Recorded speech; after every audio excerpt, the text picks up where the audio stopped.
Sa mundo ng showbiz, madalas inaasahan na parte ng acting ang mga kissing at bed scenes. Pero hindi lahat ng artista ay komportable rito. May ilan na talagang tumanggi dahil sa personal na paniniwala, respeto sa pamilya, or simpleng preference kahit milyon pa ang talent fee. Narito ang listahan ng mga Pinoy celebrities na ayaw o tumanggi sa bed scene at kissing scene at ang kanilang mga dahilan. Pero bago ang lahat, huwag kalimutang i-like ang video na ito, mag-subscribe, at i-click ang notification bell para updated ka sa mga susunod nating kwento. Number 1. Kisses Delavigne. Si Kisses Delavigne ay nakilala bilang isa sa mga housemates ng Pinoy Big Brother at kalaunan ay naging actress at recording artist. Bukod sa kanyang kagandahan at charm, isa sa mga hinangaan sa kanya ay ang matibay na paninindigan pagdating sa kanyang career choices. Naging malinaw si Kisses na hindi siya papayag sa kissing o anumang intimate scenes. Ayon sa kanya, bahagi ito ng kanyang upbringing at values bilang isang conservative at family-oriented na babae. Sa isang panayam, inamin niyang gusto niyang maging inspirasyon sa kabataan at ayaw niyang makita ng kanyang pamilya na gumagawa siya ng eksenang hindi niya kayang panindigan. Dahil dito, naging limitadong ang roles na kanyang tinanggap. Ngunit hindi ito naging hadlang para makilala siya at magkaroon ng maraming taga-suporta. Pinatunayan ni Kisses na kahit walang daring na eksena, pwedeng magtagumpay sa industriya kung may talento, charm at matibay na paninindigan. Para sa kanyang fans, siya ay simbolo ng pagiging totoo sa sarili at pagpili ng respeto kaysa sa pansamantalang kasikatan. Number 2. Dawn Zulueta. Si Dawn Zulueta ay isa sa pinakamagaling na leading ladies ng pelikula at television. Kilala siya sa kanyang husay sa drama at sa kanyang klasikong tambalan noon kay Richard Gomez, na hanggang ngayon ay bahagi ng kasaysayan ng showbiz. Ngunit sa kabila ng kanyang mga iconic roles na madalas may halong romansa, nanindigan si Dawn na hindi siya gagawa ng totoong intimate scenes. Ang dahilan ay malinaw at simple, paggalang at pagmamahal sa kanyang pamilya. Ayon sa kanya sa ilang panayam, nakakahiya naman sa husband ko. Dagdag pa niya, nais din niyang maiwasan ang pagkalito o maling impresyon ng kanyang mga anak kung sakaling mapanood siya sa ganoong eksena. Para kay Dawn, mas mahalaga ang dignidad at respeto sa tahanan kaysa sa anumang controversial na portrayal sa harap ng kamera. Sa paninindigang ito, mas lalo siyang hinangaan dahil napatunayan niyang posible pa ring maging matagumpay, classy, at respetadong actress kahit may malinaw na hangganan sa kanyang trabaho.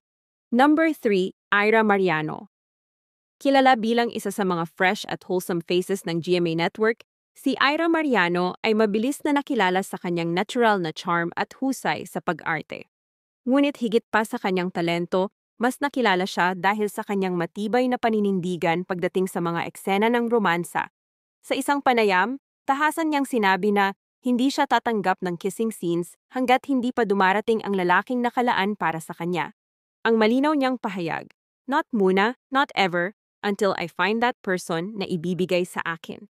Para kay Ira, ang halik at ganitong uri ng intimacy ay sagrado at nararapat lamang ibigay sa taong tunay at espesyal na mamahalin niya.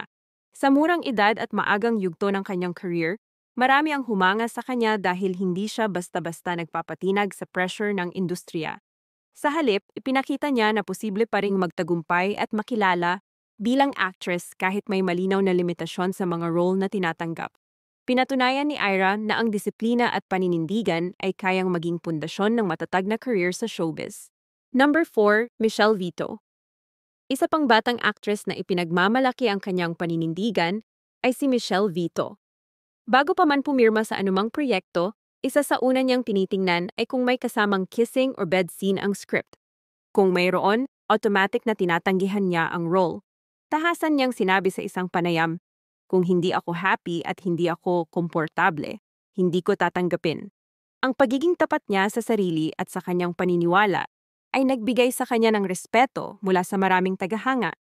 Isang beses lamang siya nagkaroon ng accidental on-screen kiss. At iyon ay kasama si Enzo Pineda sa teleseryeng Nang Ngumiti ang Langit. Hindi raw ito planado at naging bahagi lamang ng eksena, ngunit sa kabila nito ay nanatili siyang consistent sa kanyang personal na rules. Para kay Michelle, ang pagiging artista ay hindi nangangahulugan ng pagkokompromiso sa sariling paniniwala at hangganan. Sa katunayan, mas lalo siyang hinangaan ng mga kabataan na nakaka-relate sa kanyang disiplina. Pinatunayan ni Michelle Vito na posible pa ring makabuo ng magandang career kahit hindi sumunod sa typical na showbiz formula ng mga daring roles. Number 5, Herlin Hipon Girl Budol. Mula sa pagiging komedyante hanggang sa pag-akyat sa entablado bilang beauty queen at kalaunan ay pagiging actress. Maraming sumubaybay sa makulay na journey ni Herlin Hipon Girl Budol. Ngunit sa kabila ng kanyang unti-unting paglawak ng career, malinaw ang isang bagay, hinding-hindi siya papayag na gumawa ng kissing or bed scenes. Ayon kay Herlin, hindi niya kayang makita ang sarili niya na nasa ganoong sitwasyon sa harap ng kamera. Sa isang panayam, pabiro pa niyang sinabi, "Hindi pa ako marunong mag-toothbrush, paano pa yan?" Bagamat nakakatawa ang kanyang banat, sa likod nito ay makikita ang seryosong paninindigan niya bilang artista. Para kay Herlin, mahalaga na mapanatiling wholesome ang kanyang imahe at hindi masira ang brand na itinayo niya mula nang siya ay sumikat. Dahil dito, mas lalo siyang minahal ng kanyang fans na nakakita sa kanya bilang isang totoo at hindi nagpapanggap na tao. Pinatunayan ni Hipon Girl na hindi kailangang gumawa ng matitinding eksena para magmarka sa industriya dahil minsan, ang pagiging authentic at may sariling paninindigan ang tunay na nagpapasikat. Number 6, Jasmine Curtis Smith. Kung usapang personal policy, isa sa mga actress na may matibay na paninindigan ay si Jasmine Curtis Smith. Mula pa noong simula ng kanyang showbiz career, malinaw na ang kanyang desisyon. Walang kissing at walang bed scenes. Sa isang panayam, ibinahagi niya mismo, "We made it a rule nung nag-join ako na off-limits muna kami dun." Dahil dito, kahit mabigyan siya ng malalaking proyekto na madalas ay nangangailangan ng matitinding romantic or intimate scenes, nanatili siyang matatag sa kanyang prinsipyo. Para kay Jasmine, hindi kailangang isakripisyo ang comfort, respeto, at personal na hangganan para lamang sa isang eksena or character. Sa halip, pinatunayan niya na posible pa ring makilala at umangat bilang isang mahusay na actress nang hindi lumalabag sa sariling paniniwala. Maraming humahanga sa kanya dahil sa kanyang professionalism at integridad na nagsisilbing inspirasyon sa mga kabataan at kapwa-artista na maaaring pumili ng landas na akma sa kanilang values. Number 7, Marian Rivera. Si Marian Rivera ay matagal nang kinikilalang isa sa pinakamagandang mukha sa showbiz at isa ring versatile actress na kayang gumanap mula sa rom-com hanggang heavy drama. Ngunit mula nang siya'y maging asawa at ina, malinaw na nagbago ang kanyang priorities. Isa sa mga naging desisyon niya ay ang tumanggi sa mga kissing at bed scenes. Ayon kay Marian, hindi niya kakayaning makita na ipinalalabas sa telebisyon o pelikula ang ganoong eksena, lalo na't maaaring mapanood ito ng kanyang mga anak. Diretsahan niyang sinabi, "Hindi ko kakayanin, ayokong mapanood nila na magiging ganun ako." Para sa kanya, higit na mahalaga ang kanyang imahe bilang ina kaysa sa pagpapatuloy ng mga sexy or daring roles na minsang naging bahagi ng kanyang career. Ang kanyang pagpili na manatiling tapat sa papel bilang asawa at ina ay nagbigay inspirasyon hindi lamang sa mga tagahanga, kundi maging sa ibang artista at ina sa industriya. Pinatunayan ni Marian na posible pa ring magtagumpay at manatiling relevant sa showbiz kahit may malinaw na restrictions sa mga role na tinatanggap. Number 8, Liza Soberano. Isa sa pinakasikat at pinakarespetadong aktres ng kanyang henerasyon, si Liza Soberano ay hindi lamang hinahangaan dahil sa kanyang angking ganda, kundi pati na rin sa kanyang wholesome at classy na imahe.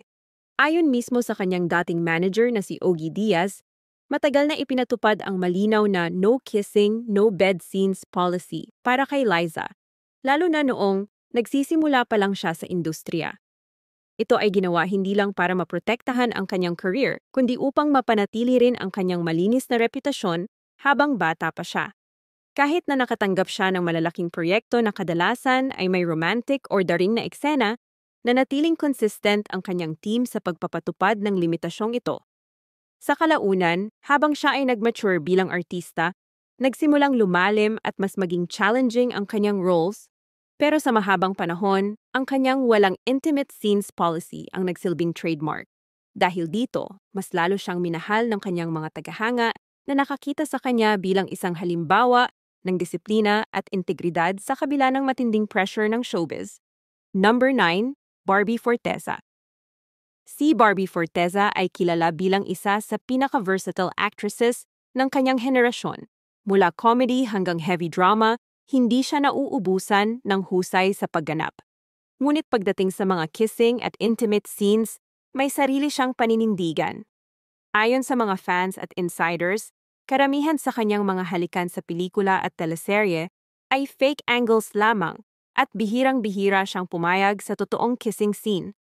Mas pinipili ni Barbie na ipakita ang kilig at chemistry sa pamamagitan ng acting at emosyon, kaysa sa aktwal na physical intimacy. Ipinapakita nito na hindi kailangang magpakita ng matinding sensuality para maging epektibo ang isang love story. Sa katunayan, marami ang humahanga sa kanya dahil sa natural niyang pagpapadala ng damdamin sa screen kahit walang halikan or bed scene. Sa ganitong paraan, pinatunayan ni Barbie na ang pagiging mahusay na actress ay hindi nasusukat sa tapang, sa intimate roles, kundi sa kakayahang gawing makatotohanan ang bawat eksena habang nananatili sa sariling hangganan. Number 10, Charlene San Pedro. Si Charlene San Pedro ay nagsimula bilang isang child star sa Star Circle Quest at mula noon ay naging isa sa mga pinakakilalang young actresses sa ABS-CBN. Lumaki siya sa mata ng publiko, kaya't natural lamang na mas naging maingat siya sa mga role na tinatanggap. Isa sa kanyang malinaw na paninindigan ay ang hindi pagtanggap ng kissing at intimate scenes. Ayon kay Charlene, ayaw niyang madaliin ang ganoong klase ng eksena dahil naniniwala siya na may tamang panahon para dito. At kung sakali man, nais niya itong gawin kapag handa na siya ng emotional at professional. Sa kabila ng kanyang limitasyon, hindi na apektuhan ang kanyang career. Sa halip, mas nakilala siya dahil sa husay sa pag-arte, lalo na sa mga youth-oriented at dramatic roles. Marami ang humahanga sa kanya dahil pinapakita niyang posible pa ring magtagumpay at magtaguyod ng respeto sa sarili kahit hindi sumasabak sa mga daring na eksena. Para sa maraming kabataan, si Charlene ay nagsisilbing ehemplo na ang tunay na talento ay hindi nakabase sa halikan or bed scenes, kundi sa integridad at husay bilang artista. Yan ang ating listahan ng mga artista na tumanggi sa kissing or bed scenes. Nakakabilib, di ba, ang paninindigan nila? Alin sa kanila ang pinakahinahangaan mo? I-comment mo sa ibaba at pag-usapan natin. Huwag kalimutan na i-like ang video, mag-subscribe sa channel, at i-hit ang notification bell para updated ka sa susunod nating showbiz kwento. Maraming salamat sa panonood!